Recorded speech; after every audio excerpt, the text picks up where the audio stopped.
রব্বুল আলামিন বলছেন দ্রুত হিসাব সম্পূর্ণকারী তিনি। আলিয়াউমা তুজজা কুল্লু নাফসিম বিমা কাসাবাত লা যুলমাল ইয়াউম। আল্লাহ রাব্বুল আলামিন বললেন আমি অবশ্যই তোমাদের হিসাব গ্রহণ করব, আজকের এই দিনে তোমাদের হিসাব নেব। লা যুলমাল ইয়াউম, কারো প্রতি কোনো জুলুম করব না। কি করব না? কারো প্রতি কোনো জুলুম করব না। আল্লাহ কি কারো প্রতি কোনো জুলুম করে? আল্লাহ রাব্বুল আলামিন এত দাপট, রব্বুল আলামিনের এত ক্ষমতা, সব কিছু পাওয়ার পরে যদি আল্লাহ কি করতেন? মানুষের সাথে জুলুম করতেন, তাহলে কি তিনি পারতেন না? আল্লাহ তো জুলুম তার নিজের উপর হারাম করে দিয়েছেন। আল্লাহ বলছেন জুলুম করা আমার জন্য হারাম ঘোষণা করে দিলাম। আর আমরা সামান্য ধন সম্পদের মালিক হলে, একটু ক্ষমতা পেলে মানুষের উপর জুলুম করি কি করি না? ও প্রিয় ভাইয়েরা, তাহলে এই জুলুম কি আল্লাহ বিচারের দিন আমাদের সাথে করবেন? করবেন না। আমি যতটুকু আমল করব, আমি যতটুকু অর্জন করে পরকালে জীবনে যাব, সেটাই রব্বুল আলামিন আমার হিসাব করে আমাকে জান্নাত আর জাহান্নাম পুরস্কার করবেন। এই জন্য রব্বুল আলামিন ইয়াউমাল হাসরের দিন, যেদিন মানুষগুলাকে একত্রিত করার পর হিসাব নেবেন, হিসাব নেওয়ার পর যে ভালো কিছু করবে তার আমলনামা বলেন তো কোন হাতে দেয়া হবে? ডান হাতে। কোন হাতে? ভালো কাজ যারা আল্লাহর নেককার বান্দা হবেন তাদের আমলনামা হবে ডান হাতে, আর যারা বদকার হবে তাদের আমলনামা কোথায় হবে? বাম হাতে। আল্লাহ রাব্বুল আলামিন এই কথাগুলো কোরআনুল কারিমে নোট করে দিলেন।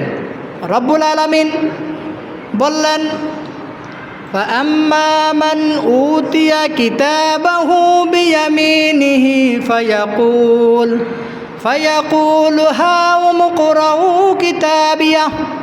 রব্বুল আলামিন বললেন যেদিন আমি তাদের আমল নামাটা ডান হাতে দেব, ডান হাতে আমল নামা পাওয়ার সাথে সাথে ওই বান্দাটা সেদিন তার কাছের মানুষগুলো, বন্ধু বান্ধব, আত্মীয় স্বজন যারাই থাকবে তাদেরকে বলবেন আমার কিতাবটা তোমরা পড়ে দেখো।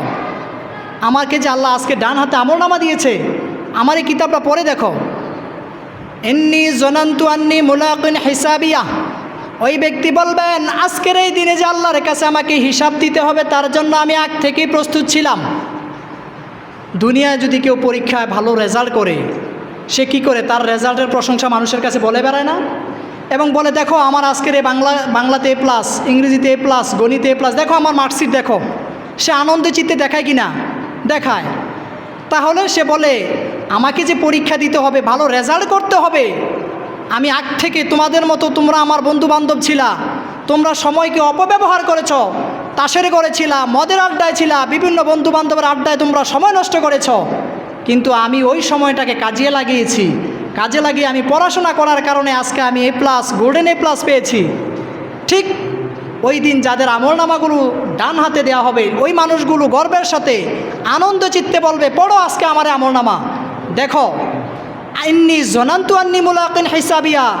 আজকে যে আমাকে এর হিসাব দিতে হবে আমি আগ থেকে জানতাম, যার কারণে তোমরা তোমাদের জীবন যেইভাবে অপচয় করেছ, অবহেলায় জীবন কাটিয়েছ, আমি ওইভাবে আমার জীবনকে অপচয় করি নাই, আমি অবহেলা করি নাই। সার্বক্ষণিক আমার রবের জিকিরের মধ্য দিয়ে আমার জীবনকে পরিচালনা করেছি। বলুন সুবহানাল্লাহ। রব্বুল আলামিন অপরাধীদের কথা আবার কোরআনুল কারিমে বলে দিলেন। সূরা হাক্কার 25 এবং 26 নম্বর আয়াতে রব্বুল আলামিন বললেন ওয়া আম্মা মান উতিয়া কিতাবাহু বিশিমালিহি ফায়াকুলু ইয়া লাইতানি লাম উতা কিতাবিয়াহ। রব্বুল আলামিন তাও বললেন যেদিন আমি তাদের বাম হাতে আমলনামা দেব, সেদিন ওই অপরাধীরা বলবে ইয়া রব্বুল আলামিন, আজকে আমার জন্য কতই না উত্তম হতো যদি আমাকে আজকে আমল না দেয়া হতো। যদি পরীক্ষায় খারাপ কিছু করে, ফেল করে বসে, ওই পরীক্ষার্থী বলেন, সে মনে মনে বলে না ইস যদি আজকে রেজাল্ট না দিত কতই ভালো হতো, যদি বা আজকে আমার এই পরীক্ষার সব খাতাগুলো যদি ভরে আগুন লেগে পুড়ে যেত কতই ভালো হতো। তখন ওই অপরাধীরা কি করে? যারা ফেল করে তারা আক্ষেপ করে যে এরকম যদি হতো, আমার যদি রেজাল্ট না দিল কতই ভালো হতো। আর সেদিনও অপরাধীরা এই কথাটাই আল্লাহর কাছে বলবেন, আজকে যদি আমার আমলনামা না দেওয়া হতো আমার জন্য কত ভালো হতো, এবং আমার আমলনামা যদি না দেওয়া হয় তার জন্য কতই ভালো ছিল। এই আক্ষেপ যদি ওই সময় করেন, বলেন তো ওই সময় কোনো কাজে আসবে? সম্মানিত হাজরিন, এই জন্য আল্লাহ রাব্বুল আলামিন এই হিসাব আর নিকাশের জন্য তিনি যে আমাদেরকে একটা কিতাব দিবেন পড়ার জন্য, ইয়াউমুল হাসরের দিন, কিয়ামতের দিন, আমাদের যেদিন বিচার হবে, বিচারের ফয়সালার জন্য তিনি একটা কিতাব দিবেন। রাব্বুল আলামিন বললেন, ইকরা কিতাবাকা কাফা বিনাফসিকাল ইয়াউমা আলাইকা হাসিবা। রাব্বুল আলামিন বললেন, পাঠ করো তুমি তোমার কিতাব, আজ তোমার হিসাব গ্রহণের জন্য তুমি নিজেই যথেষ্ট। আল্লাহ রাব্বুল আলামিন কি করবেন?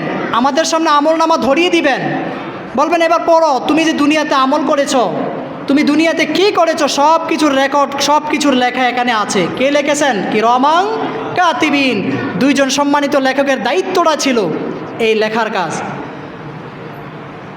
ওই সময়ের মধ্যে যখন কিছু অপরাধী আমাদের মতন আছে, কিছু অপরাধী ওই সময় তার কিতাবটা পড়ে দেখবে, পরে বলবেন, ইয়া রাব্বুল আলামিন, এই কিতাবে যা কিছু লেখা আছে এগুলো তো আমার না। দুনিয়ায় যদি মিথ্যা কথা বলে পার পাওয়া যায়, এরকম কিছু মানুষ ওই সময় সুযোগ নিবি কি না?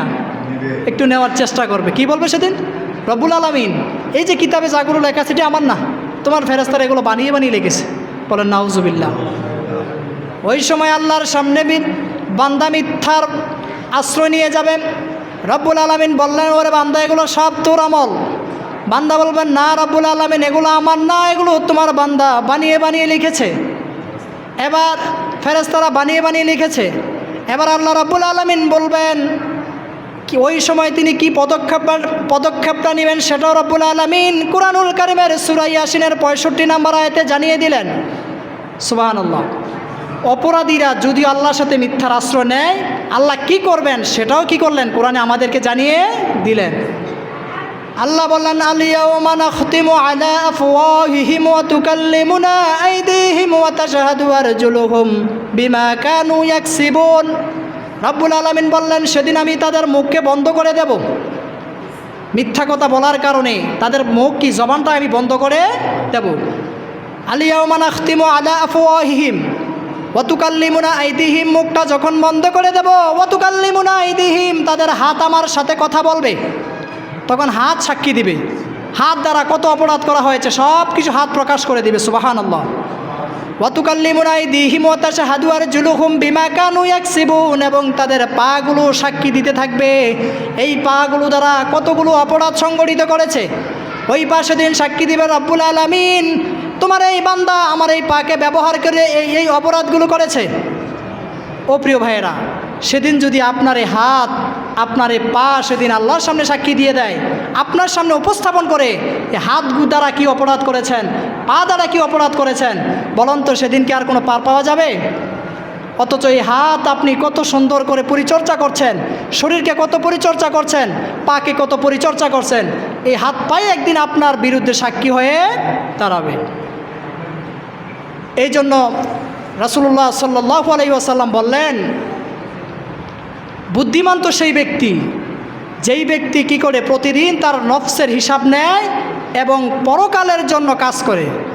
আর দুর্বল হলো ওই ব্যক্তি যে তার নফসের কুমন্ত্রণাকে অনুসরণ করে, আবার আল্লাহর কাছে আশা আকাঙ্ক্ষা করে।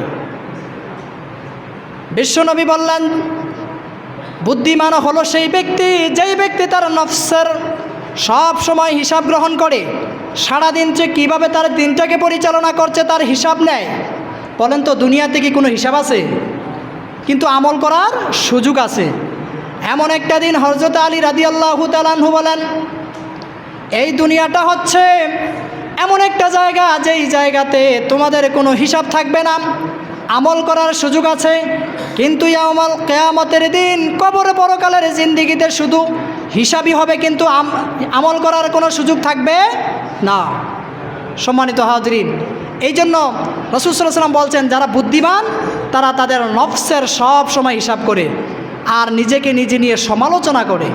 আমরা করি কার সমালোচনা? আমরা করি অন্যের সমালোচনা, পরের সমালোচনা। যেই সমালোচনা করলে আমার আপনার আমলনামা কি ভারী হয়? পাপে ভারী হয় নাকি? পাপে ভারী হয়। আর আমরা যদি আমাদের নিজের সমালোচনা করতাম তাহলে আমাদের কি হতো? আখেরাত তথা পরকালের হিসাবটা সহজ হয়ে যেত।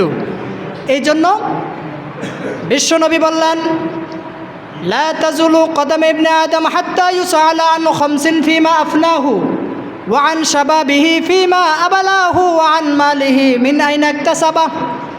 বিশ্বনবী বললেন, বনি আদমের কোনো সন্তান পরকালের দিন, ইয়াউমাল হাসরের দিন, সেদিন তার 5টা প্রশ্নের জবাব দেওয়া ছাড়া একটা কদমও লড়তে পারবে না,